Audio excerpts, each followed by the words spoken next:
السلام علیکم ورحمۃ اللہ وبرکاتہ۔ ترجمہ قرآن کے سلسلے میں آج اللہ کی توفیق سے نئی سورہ محمد صلی اللہ علیہ وسلم یہ شروع ہو رہی ہے۔ یہ قرآن میں 47 نمبر پہ ہے، 26ویں پارے میں۔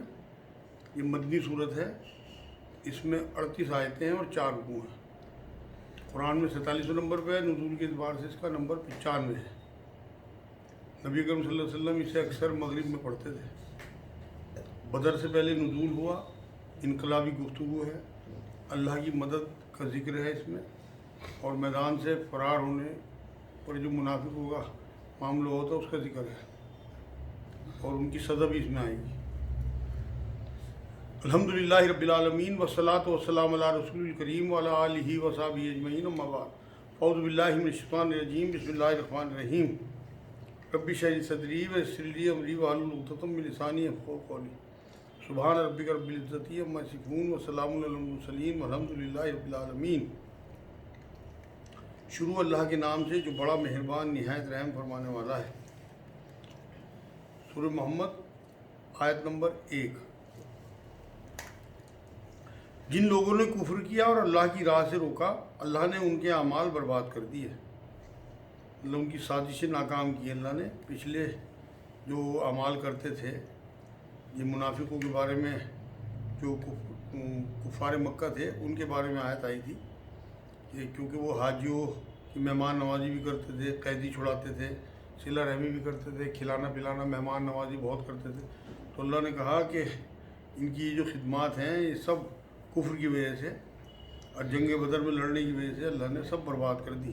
پچھلی جو بھی قرآن میں ایسے لوگوں کے اعمال کو چمکیلے ریت سے تعبیر کیا اللہ رب العزت نے، جو دور سے پانی لگے اور ویسے قریب جاؤ تو پتہ لگے تو ریت تھی۔ ویسے ایمان کے بغیر کوئی بھی نیکی کا کوئی اجر و ثواب مرتب نہیں ہوتا۔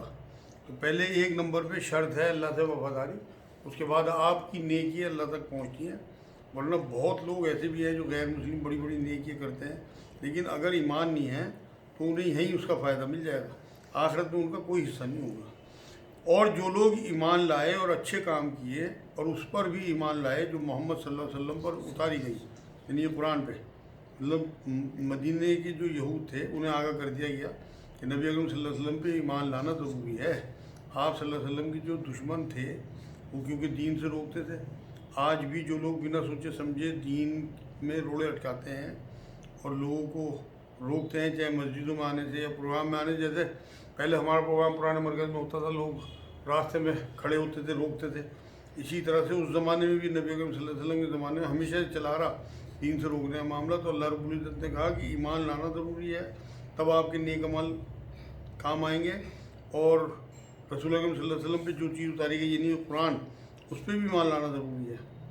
یہاں قرآن میں نبی اکرم صلی اللہ علیہ وسلم کا نام نامی آیا ہے جو محمد صلی اللہ علیہ وسلم پہ اتاری گئی، مطلب یہاں سیدھا سیدھا نام لیا اللہ رب العزت نے، یہ اللہ کے رسول کے لاڈ کی بات ہے۔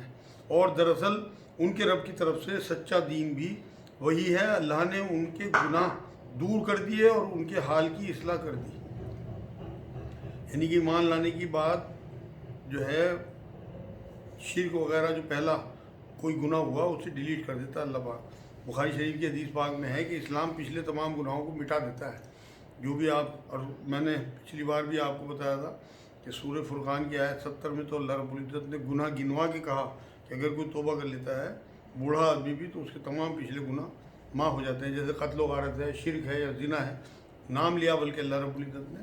سورہ فرقان آیت 70 پڑھنا ہو، یہاں اللہ نے کہا کہ ان کی اصلاح کر دی، مطلب ہدایت دے دی انہیں، جو سب سے بڑی نعمت ہے ہدایت۔ آیت نمبر 3، یہ اس لیے کہ کافروں نے باطل کی پیروی کی اور مومنوں نے اس دین حق کی اتباع کی جو ان کے اللہ کی طرف سے ہے۔ اللہ تعالیٰ لوگوں کو ان کے احوال اسی طرح بتاتا ہے، مطلب اس لیے ان کے نیک اعمال جو ہیں وہ ضائع ہو گئے کہ انہوں نے 0 سے ملٹیپلائی کیا، مطلب وہ کفر تھے تو سارا کا سارا جو ان کا معاملہ ہے وہ 0 ہو گیا۔ تو یہاں اللہ رب العزت نے کہا کہ ان کے احوال یعنی کہ ان کی مثالیں طرح طرح سے اللہ بتاتا رہا حق و باطل کی وضاحت کے لیے۔